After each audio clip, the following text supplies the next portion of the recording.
Ilan pa lang yung nabalikan kong mga content niya. Ngayon, hindi ko alam kung nasaan na yung channel niya. Oy, Daisy, wag mo namang itago yung channel mo. No? Mas maganda nga yan. Mapag-usapan natin na mapag-usapan si Dave. Para po sa...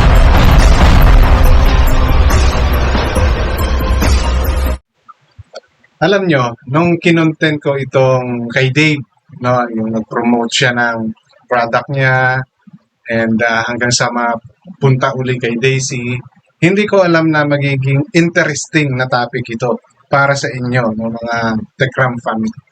Kasi alam ko, ayaw nyo na no? Parang nagsawa na kayo. Kaya lang parang ang nangyari, na ano kayo na nasabik uli. No? Parang nasabi kayo uli kung ano na bang meron kay Dave at saka kay Daisy. No? Kasi makikita naman sa comment section na ayaw nyo manood kunwari pero tuloy-tuloy pa kayo. Diba? Pero okay lang yan, no? Actually, it's my way also of checking. Bukod sa katulad ng nasabi ko before, na I'm one of those na kahit na ganun yung ginawa ni Dave, no, sa Manalastas, isa pa rin ako sa nag-hope na yung pinili niyang bagong daan patungo sa kanyang dream, matupad niya. Diba? So kahit masama pong loob ko noon, kahit na kung ano-ano na nasabi ko sa kanya, pero kumbaga kasi, although ganun yung niisip natin, alam natin si Ramil medyo, and some of the Manalastas also, ang hangad pa rin ay yung kabutihan ni Dave. So, nung kinontent ko to, ramdam pa rin sa karamihan yung pagkakainis nila kay Dave. Nakita naman yun sa comment section. So, mas lalo kayong nanggalaiti or nag-alab, no? Muling nanumbalik ang inyong mga memory nung pati si Daisy ay may sinasabi na rin. Di ba? Ang masama kasi nung ginagawa ni Daisy, pag may something na sinasabi kay Dave, especially against kay Dave, ang binabalikan niya ay si Luis. Diba? And I've shown you a few of those instances. Diba? And isa sa mali niyang ibinalik ay iyong sinasabing hindi nakagraduate si Luis. Kasi binalikan nila si may pumuna, no, na according doon sa mga binasa ni Daisy, na may pumuna raw at hindi raw nakagraduate si Dave, pero pinabulaan na naman yon nung Tekram fighters, no, dahil mukhang gawa-gawang kwento lang ni Daisy yon.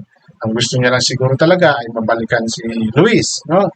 So, kumbaga, bakit ganon? No? Ang may mga bumabanat sa kanya is hindi naman related kay Luis yung issue, pero si Luis ang binabalikan niya. So, isa doon nga is yung sinabing hindi raw makagraduate si Luis. So, doon sa isa kong huli kong content, ang aking ni-request doon is educate me, no? Send me some info bakit at kung ano ba talaga yung nangyari kay Luis. So, Daisy, no? Yung mga ginagawa mong kwento, ito po yung sagot mo. Talagang nakatutok, no, sa progress ni Luis, no? So yan po yung aking ipapakita sa inyo sa mga susunod na video ko na to, no? Sa paggagawa ko ng reaction ko na to.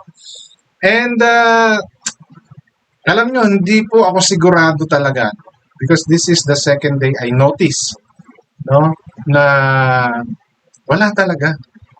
Hindi ko alam kung pre-nibate niya ba or dini-activate ba ni Daisy yung channel niya. Because hindi ko na talaga siya makita. Katulad nung sinabi ko sa inyo, kahapon pa lang or nung isang araw pa lang nung ginawa ko yung content ko, hindi kaagad ako nakagawa kasi hinahanap ko yung channel niya. Hindi ko po makita. So I'm not sure kung na-terminate ba or pansamantala niyang dini-activate yung channel niya. Or worse than that, baka may nahack. Okay, pero hindi ko po makita talaga. Sayang, nag-uumpisa pa lang naman ako. No, nag-uumpisa pa lang ako na balikan siya kasi nababasa ko rin sa comment na iba na mga nagpapasalamat dahil mga may nagsasalita na naman para sa kanila dahil nga sa ginagawa ni Daisy na si Luis yung binabalikan. Ano, wala namang ginagawa yung tao. Hindi nga natin madalas makita. Yes, pinapaayos yung bahay nila pero wala naman siya. 'Di ba? So kumbaga wala siya sa limelight. Okay? Hindi siya masyadong binablog pero yun yung binabalikan. At isa sa naging question ni Daisy is yung hindi daw pag-graduate ni Luis na according doon sa ilan sa mga nakakasubaybay ay mayroong valid reason talaga. Kasi tinanong ko po, kayo, no? Kayong mga sumusuport talaga at nakatutok no, dito kay sa Tekram community. No? So, but bago po ako magpatuloy, welcome sa aking channel. Kung bago pa lang po kayo sa aking channel, please don't forget to like, share, and subscribe na rin po and pakihit ng notification bell para maging aware kayo sa aking mga upcoming content. Any comment, suggestion, recommendation, leave it on our comment section. Issue lang po tayo. Walang personalan. Okay? So, ito po, no? Ito po yung mga naging kasagutan. Daisy, at kung sino pa man, no? Kung wala ka man channel, sana maparating sa'yo to. No, hindi ko alam kung may channel ka ba, pero sana makarating sa'yo to. Ito yung totoong dahilan kung bakit, no? Hindi nakasabay sa graduation si Luis. Ito po ay ilan pa lang sa mga nag-comment, no? Sa comment section ko nung nagtanong po ako. So, ito yung ilan sa paliwanag, no, ng mga taong talagang nakatutok, nakasubaybay. Okay, makinig kayo, Daisy and the company. Ito yung sabi, makakagraduate si Kuya Luis, hindi lang makakasabay sa stage kasi may summer siya dahil sa paglipat niya ng school noong bumalik siya sa Manalastas House. And Kuya Luis enrolled sa 16-month Toyota Auto School yata yun for training niya para may issue lang, okay, sa training niya. Para may issue lang kaunti sa pag-enroll niya sa college basta makakagraduate siya ng K-12. Okay? Isa yan sa nagpaliwanag. Another explanation ay ito pa. No? Para lang maging malinaw sa Daisy and the company. Ito pa yung isa. May summer class po kasi si Kuya Luis kasi po dahil transfer po niya. Sinabi naman po yun ng school kay Tatay Ram at kay Kuya Luis na hindi nga siya makakasabay na graduation ngayon. Sa May pa po ang tapos ng kay Kuya Luis na summer class. Pero ganoon pa man, si Kuya Luis ay naka-enroll na po sa college. Siguro naman po napanood nyo sa vlog ni Tatay Ram. Okay? So, yan, Daisy. And sa inyo pang mga may tamang duda or may gusto lang ma-comment, no?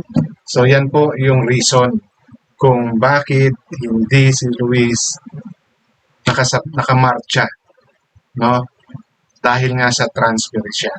Hindi yan dahil sa kung anong pa mang iniisip, no? Ni Daisy and the company.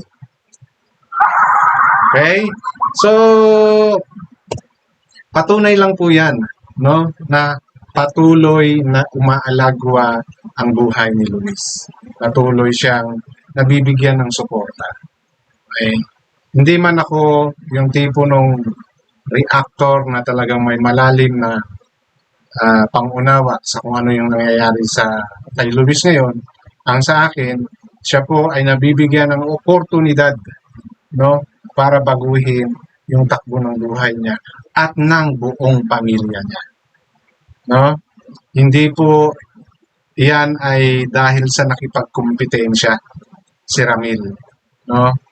Na sinasabi ninyo dahil narinig na bibilhan nyo ng lupa si Dave, kaya binilhan din si Luis.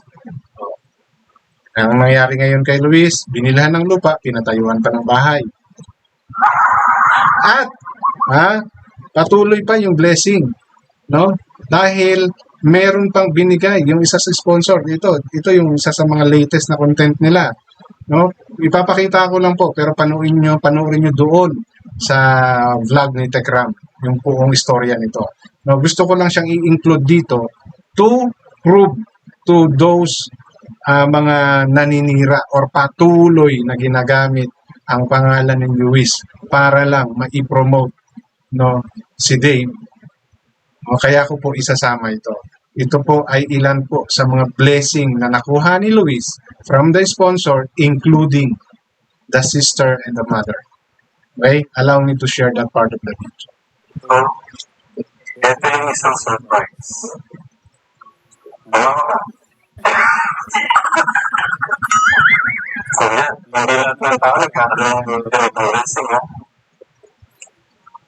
Para kay ating isang surprise. Para kay hindi pa sinasabi. Nag-iisip na lang kami. Pero, isang pasabi pa din. So yan, no? Yan po ay ilan lang, no? Panoorin niyo po yung buong kwento niyan doon sa content ni Tekram. Gusto ko lang isama siya rito bilang patunay, no, na kung blessing or mga biyayaman ang pag-uusapan kay Luis, ehan po, Daisy, and the rest of you, no? Wala pong masyadong sinasabi or hindi po masyadong nako-content si Luis, pero nakikita ninyo yung mga biyayang dumarating sa kanya. Hindi niya kailangang gumamit ng kung sino man para lang mapag-usapan, di ba? So ito yung mga bagay na nawala kay Dave na hanggang ngayon siguro hindi niya matanggap. Kaya nga, pasalamat kayo na kahit na ganyan yung content na ginagawa kay Dave, no, dyan sa pag-promote niya ng kanyang peanut brittle, kung yan man ay negative promotion, it's still a promotion. Diba? So be happy po kayo. Diba? Kayo na nga dati nagsabi na dapat hindi na ginagamit yung Dave kasi hindi naman yung tunay niya pangalan, pero ginamit niyo pa rin dyan sa promotion, no, ng inyong peanut brittle na yan. So, ito po ay hindi ko niyayabang, no? Akin lang pong sinishare doon sa mga patuloy na bumabatikos at patuloy na nako-content dito kay Luis, especially itong mga grupo ng mga supporters din ni Dave, na bakit si Luis yung binabalikan ninyo, gayong ang mga taong nagtatapik sa kanya ay iba yung isyung ibinabalik, no? Hindi nila isinasama sa kanilang mga reactions yung na achievement ni Luis. Ako, ginawa ko to ngayon because of what you're saying, no? Of what you are keep on bragging on your live stream. Di ba? So, hindi po ito para makakuha ng simpatya sa mga viewers, no? Hindi po ganong klaseng tao. Ito po ay akin lang pinapatunayan, no, sa inyo kasi nakailang content na pala no? Ilan pa lang yung nabalikan kong mga content niya. Ngayon hindi ko alam kung nasaan na yung channel niya. Oy Daisy, wag mo namang itago yung channel mo, no? Mas maganda nga yan, mapag-usapan natin na mapag-usapan si Dave para po sa produkto niya. Di ba? Dave na nga gagamitin natin na hindi na Lord de Biel. Diba? Para mas maging matandaan ng tao, no? R. Dave. Pwede natin i-R. Dave pa yan kung gusto ninyo. Diba? So, huwag mo itago yung channel mo. Kung yan ay tinatago mo talaga, ha? Ngayon, kung yan ay na-terminate, nako, parang bakit? Ano nangyari? Na-terminate na naman, no? Sana sa akin hindi siya na-terminate. Okay. Gusto ko pa rin makita yung channel ni Daisy at matingnan natin kung ano pa yung mga pinagsasabi niya. No? Next time, kung meron mang nasasabi laban kay Dave ninyo, doon nyo siya balikan. No? Huwag nyo pong idadama yung mga ganito.